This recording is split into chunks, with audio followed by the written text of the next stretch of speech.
মুহূর্তে আবারও সরাসরি যুক্ত হচ্ছে ঢাকা মেডিকেলের জরুরি বিভাগের সামনে থেকে। এই মুহূর্তে দেখতে পাচ্ছেন একের পর এক অ্যাম্বুলেন্স কিন্তু এই বার্ন ইনস্টিটিউটের জরুরি বিভাগে আসতেই আছে। যেমনটি দেখছেন যে আরও একটি অ্যাম্বুলেন্স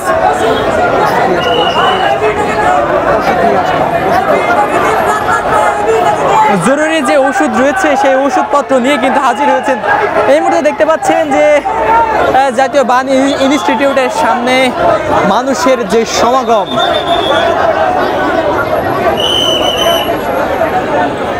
আপনারা ইতিমধ্যে জানেন যে আজ দুপুরে 1টা নাগাদ উত্তরা দিয়াবাড়ির মাইলস্টোন স্কুলে বাংলাদেশ বিমান বাহিনীর একটি বিমান কিন্তু বিধ্বস্ত হয়েছে এবং বিধ্বস্তর পরপরই সেই বিধ্বস্ত স্থল থেকে আগুন কিন্তু ছড়িয়ে পড়েছে স্কুলে যে মূল ভবন ছিল সেই ভবনের দিকে এবং শত শত হতাহতের ঘটনা কিন্তু সেখানে ঘটেছে এবং এই পর্যন্ত ঢাকা মেডিকেলে 70 জন প্লাস কিন্তু রোগীকে নিয়ে আসা হয়েছে।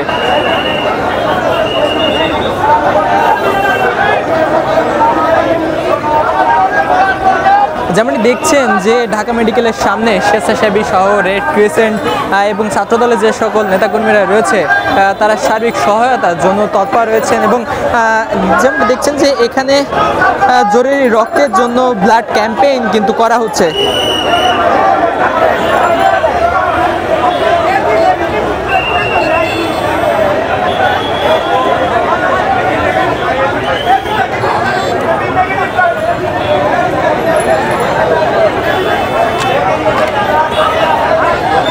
রাস্তার পাশ ধরে সাধারণ জনতা কিন্তু দাঁড়িয়ে রয়েছেন কি ঘটেছে সেটি দেখার জন্য।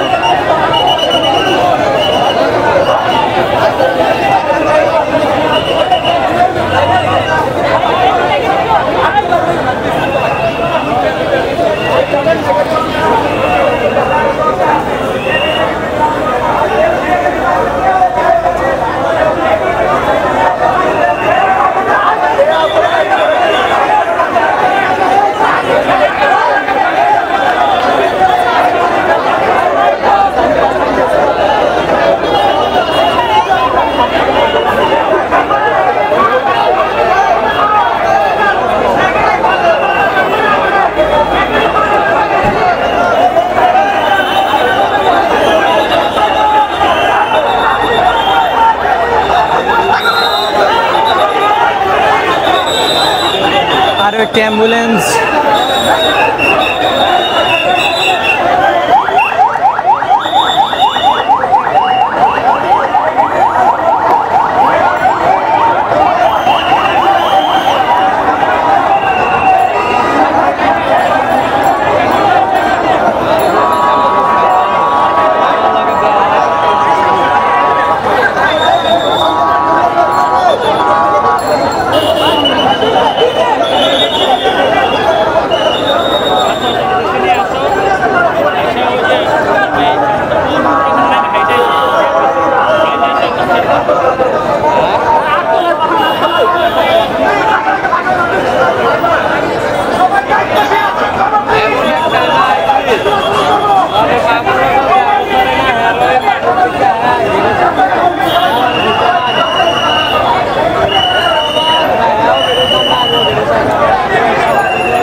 রাস্তা থেকে